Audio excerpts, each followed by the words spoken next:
It was late. Later than I usually let myself keep reeling. Heat at the base of my spine. Then something that behaved like a current rising toward my chest. I call it the sentinels of none. If you came here expecting ancient guardians, some hidden order still watching over secret knowledge, that's not what I found. Not a figure standing outside you, guarding a door, a reflex standing inside you, guarding nothing but your own comfort. I wasn't built for this. Stops being an ending. It becomes a question that's still open. None never left. Pray you never feel it. Because something in you has a stake, in you staying exactly where you are.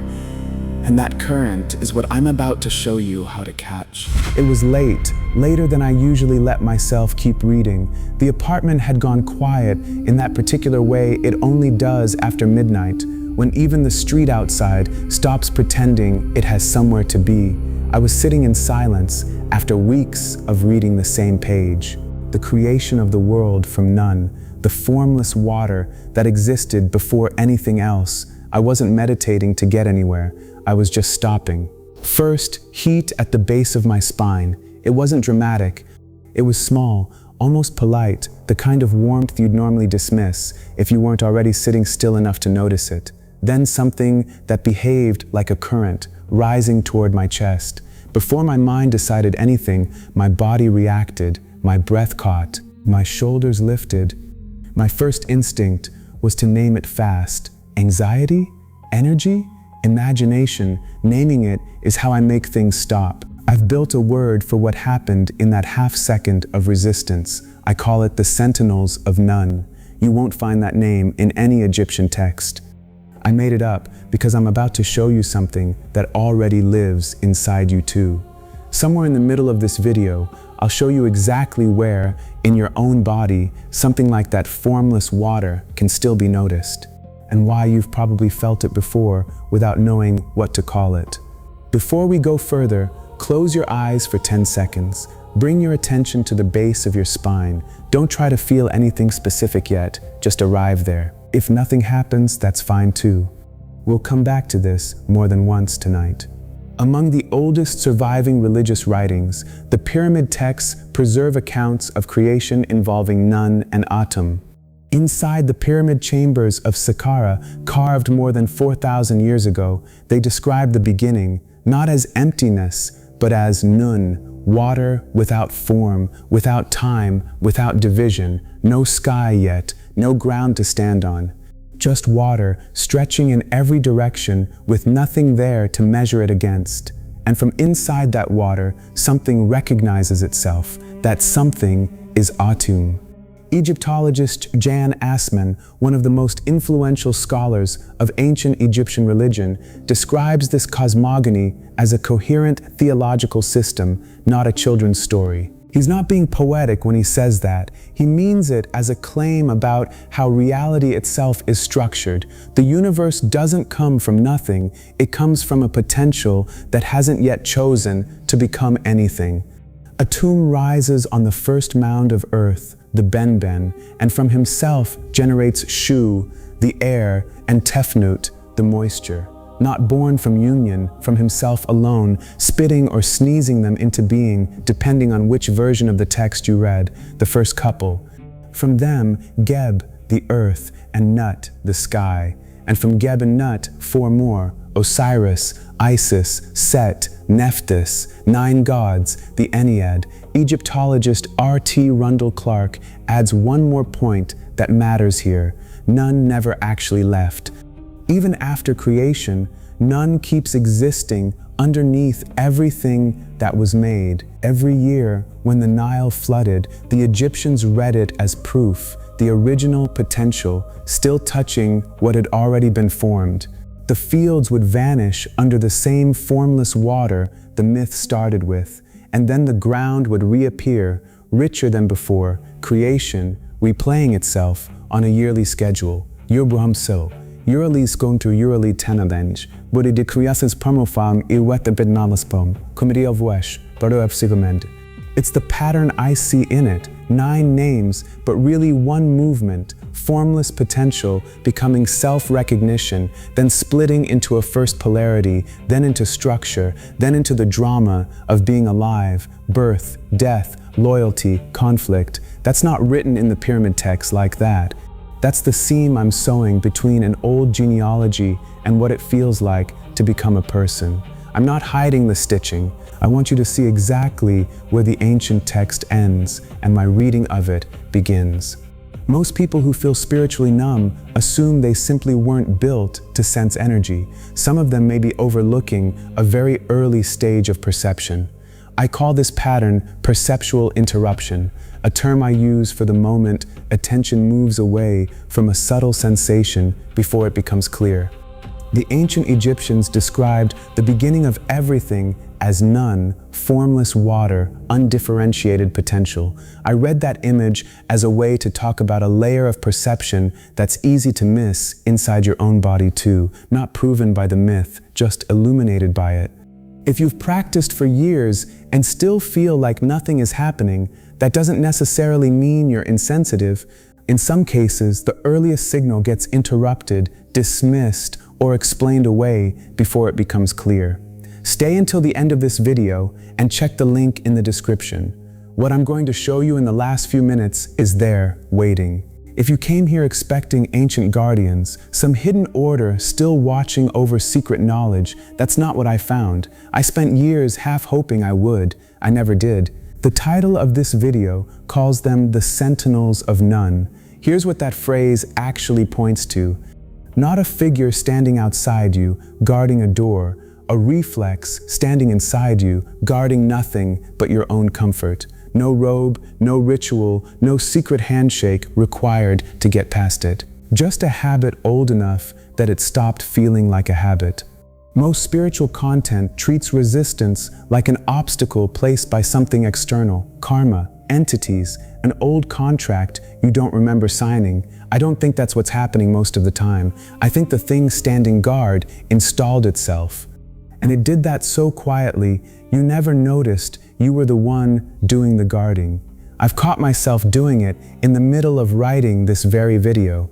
That reframe changes what you're actually looking for in the rest of this video. Not a door to unlock from outside, a reflex to catch from inside while it's happening. Keep that distinction in mind for everything that follows. I use the term perceptual interruption for an automatic pattern I started noticing in myself. It happens faster than conscious thought, which is exactly why it's so easy to miss.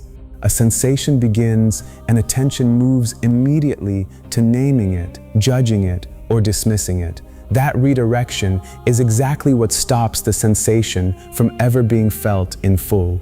You may not be insensitive.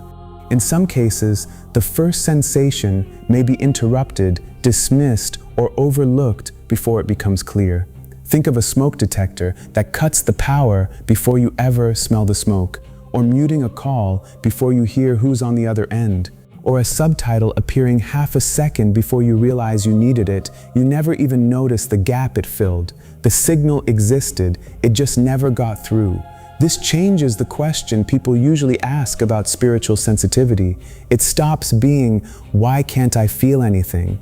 It becomes, what happens in the half second before I decide there's nothing to feel? Try this with me right now. Bring your attention back to the base of your spine, the same place from a minute ago.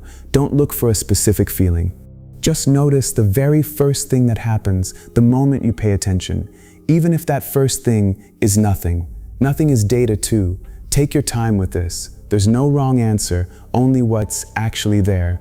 Most channels that talk about kundalini treat it as an imported system, full stop, something borrowed from India and pasted onto whatever tradition is being discussed that week. It's a comforting habit, honestly. It lets you skip the harder work of asking what's actually happening in your own body.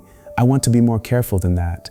In 1919, Arthur Avalon published The Serpent Power, the first serious translation of tantric texts describing a coiled energy at the base of the spine. Avalon wasn't a mystic looking for validation. He was a British judge working in colonial Calcutta, translating Sanskrit texts most Western readers had never seen. Once felt, it rises through two entwined channels, wrapped around a central one. Modern esoteric readers often compare that image to the caduceus, the staff of two serpents wound around a rod, carried by Hermes and later associated with Thoth. I want to be precise about what that comparison actually is. There's no evidence the Egyptian caduceus was built as a diagram of subtle physiology.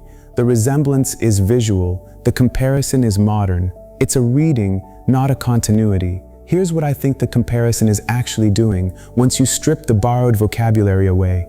Two traditions, separated by distance and time, can be placed side by side. Both use images of movement from latency into manifestation. That does not mean they describe the same phenomenon. I keep coming back to this because it's the exact mistake I almost made a minute ago, watching my own body and reaching for a name that wasn't mine to use. The comparison is symbolic, and it's mine. Egypt names the latency nun, tantra names the movement kundalini, different vocabularies. I'm placing them next to each other on purpose, not claiming they share an origin. That's not a small caveat. It's the entire difference between scholarship and wishful thinking. I want to sit with what that actually costs someone, not the idea of interruption in general. What it costs one specific person, sitting exactly where you're sitting right now. Because the idea by itself is still just an idea. Picture years of this. Meditation apps, breathing exercises, every energy technique that showed up in a recommended video, candles that meant nothing, playlists labeled 432 Hertz that changed absolutely nothing about how your body felt, doing it correctly by the instructions and feeling exactly nothing, no warmth, no pull, no sign the practice is doing anything at all, not once, not almost. At some point, the exhaustion stops being about the technique. It starts being about identity. Maybe I wasn't built with that kind of sensitivity. Maybe some people just have access to something I don't. That kind of doubt doesn't announce itself loudly. It just quietly rearranges how you see yourself, one disappointing session at a time. That's not a small fear. That's a quiet, permanent verdict some people carry for years. The sense that everyone else got a sense they didn't. Here's the part I think gets skipped. Admitting the possibility of interruption, that something in you is cutting the signal, not that the signal was never there, takes away the easy explanation. I wasn't built for this, stops being an ending. It becomes a question that's still open, that's harder to sit with than a verdict. A verdict, at least, is finished. I know because I lived on the other side of that verdict for longer than I'd like to admit. I'm not promising you'll feel something by the end of this video. I don't know that. I'm telling you the reason to keep watching isn't hope. It's that the diagnosis you've been carrying might just be wrong, being the real subject of the title. Here's the part of the title I haven't addressed yet. Pray you never feel it. Not hope you never find it. Pray, as if someone or something has a stake in you staying exactly where you are, comfortable, untouched, certain that sensitivity is a trait some people have and others simply don't, a quiet, standing preference, if it existed, that you remain exactly this reachable, exactly this manageable. I don't think there's a figure outside you making that wish, but I think the wish is real. It's not sinister, it's just efficient in the way habits usually are. And I think you're the one making it every time you interrupt the current before it reaches you. I don't think Finchno voortzeln. I don't think Hanond kens de weddes, da ofen feline, stopping pinching you hem to view hasament, jizeleniant. That's the actual stake here. Not whether some ancient current is real, what it costs to spend a life keeping it just outside conscious reach. Every reaction instead of a response, every emotion handled by reflex instead of recognition. A life lived from the neck up, while something that has never once left keeps waiting under everything you think and do. That's the actual cost, not a missed miracle, a life spent slightly further from itself than it needed to be. That's not a metaphor I'm reaching for. That's what Nun never left means, once you stop reading it as ancient history. Sit with that for a second before I explain anything. Nun never left. It's still under everything, including whatever you're feeling in your body right now, whether that's something or nothing. Now here's where I stop speaking in generalities. Here's what that looked like, specifically, the night I'm describing to you. Sitting still after weeks of reading that passage, the first thing was heat. Low in the spine, small, easy to miss. Then something that behaved like a current, rising warmest near the base, and again near the chest. The heat felt localized and distinct, even though I couldn't identify an external source for it. No candle nearby, no heater running, nothing in the room that could account for it. Just my own spine doing something I hadn't asked it to do. Pupukis, like a researcher describing their own body. A few things I checked instead of just accepting the sensation at face value. It was concentrated more on one side than the other, not spread evenly across my back. When I shifted posture and sat up straighter, the sensation changed. It didn't just fade evenly, it seemed to redirect. When I pressed 2 fingers lightly against the spot, it didn't intensify the way pressing on a sore muscle would. It moved instead, like it was avoiding contact rather than responding to it. When I opened my eyes, the intensity dropped within seconds, faster than I'd expect from something purely physiological. There was also something underneath the sensation itself. Right as the current started to rise, there was a contraction first, low in the belly, like the body tried to hold something back before it let anything through. That contraction is the part I almost left out of this story because it doesn't fit the version where the energy just rises, clean and uninterrupted. It didn't. Something in me tried to stop it first. The resistance wasn't only mental, it had a physical signature. Breath caught, shoulders lifted. It looked like a bracing response happening before I had formed a clear interpretation. None of this proves what it was. I'm not the only one willing to take that kind of experience seriously. Psychiatrist Lee Sanon ran a kundalini clinic in San Francisco starting in 1974. He wasn't a fringe figure. He trained conventionally, then spent decades treating patients whose symptoms didn't fit the standard categories. He argued that experiences described as a kundalini awakening shouldn't be automatically filed as psychiatric symptoms.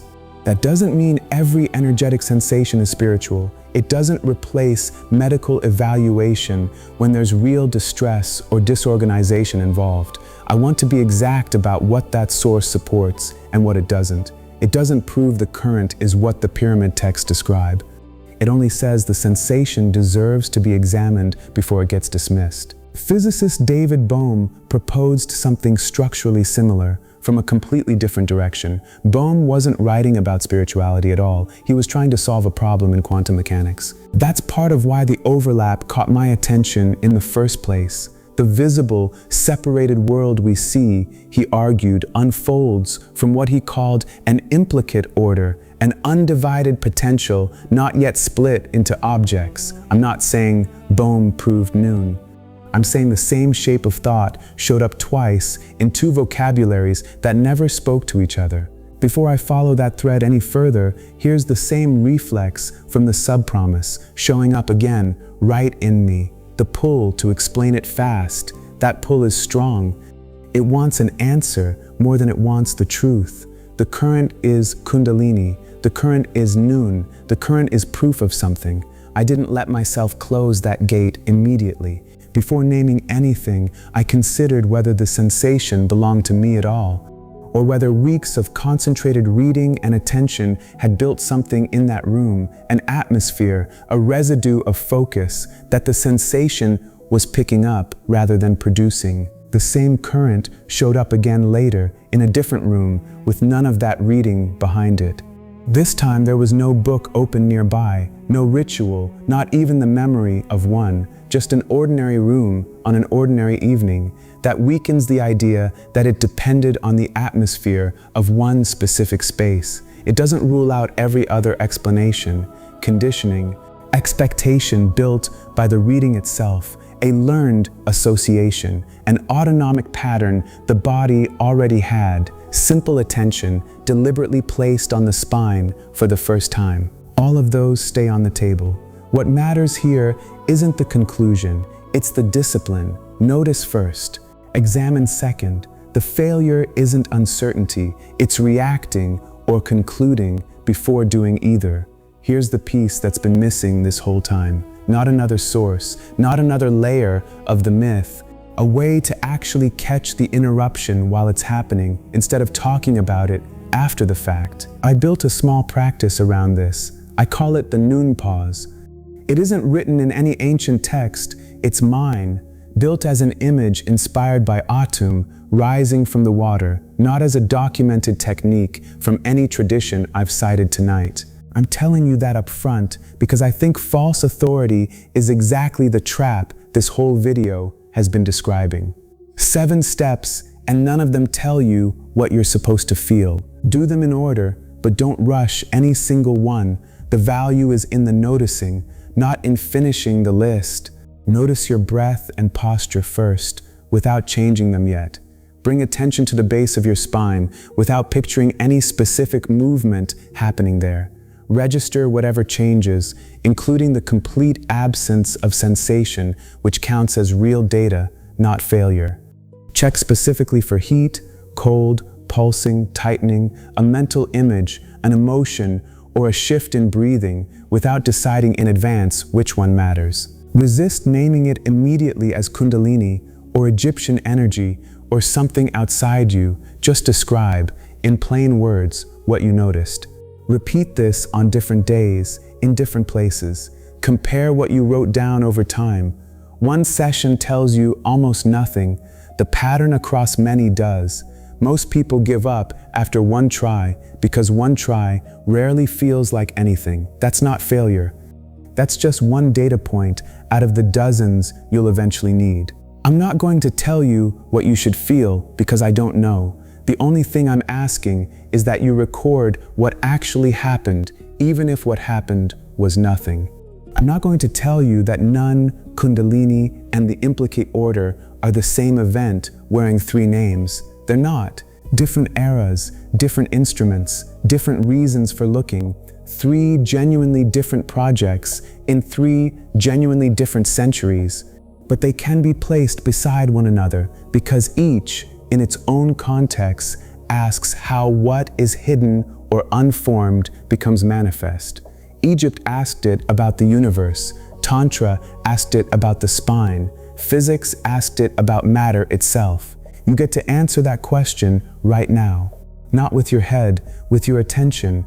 Not later, once you've read more, or practiced longer, or found the perfect conditions. Right now, exactly as you are. Whatever is sitting at the base of your spine while you hear this, that's not a metaphor waiting for you to understand it later. That's the same question asking itself inside you tonight. So here's what actually changes walking away from this. None never left. It was never waiting somewhere out there for you to travel toward it. It's been sitting underneath every thought you've had, every reaction you've ever fired off before you had time to feel it coming.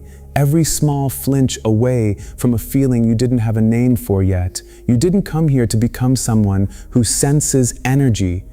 That framing was always a little off. What changes is smaller and more permanent. You now know what to look for. In the half second before you name something, that's not a new sensitivity. It was never missing. The sensitivity was never the missing ingredient. The noticing was. It was being interrupted on schedule by a reflex you built without noticing. I'm not asking you to believe anything about Egypt or Tantra or physics on my word. I'm asking you to notice tonight, the next time something rises and you feel the urge to name it fast and pause there just slightly longer than you're used to. That pause is the whole current. It never needed a temple. It just needed you to stop leaving the room the moment it walked in. If you try the nun pause tonight and you notice anything at all, even something small, even something you can't name yet, write, "I felt it" below. Even "I'm not sure" counts. That's honest, and honest is what this whole video has been asking for. I read every one. That's not a formality. That's how I decide whether the next video goes deeper into this practice or moves on to something else entirely. There's a part of this I haven't opened yet. The Egyptians didn't describe a person as one thing. They described at least four: the Ka, the Ba, the Ach, the Sekhem. 4 different layers of what you are, mapped with more precision than most modern language has for the same territory. I've been sitting with what each of those 4 actually points to in a body that's still alive. I've held off on this one for a while because it deserves its own room, not a rushed mention at the end of a different video. That's not tonight's video, that's the next one. So what we've looked at today is a pattern I call perceptual interruption, attention moving away from a sensation before it becomes clear, the same pattern I've been calling the sentinels of none. I spent months turning this observation into something you can actually work through, not just think about. The result is the none method, 3 guides built around it. The first maps how your own sentinels tend to operate and where they may have been interrupting you without your noticing. The second gives you the silent current protocol, a structured day-by-day practice for letting a sensation stay long enough to be examined instead of naming it away. The third looks at what tends to change once that interruption is caught more often. The shift from someone who assumes there's nothing there to someone who knows how to check. All 3 live inside Nuncore, an interactive system built around this practice, accessible from any device. None of it requires you to believe anything in advance. It only asks you to keep checking. The link is in the description below. If what we covered today resonated with you, the next step is to investigate that response carefully rather than dismiss it or turn it into a conclusion too quickly.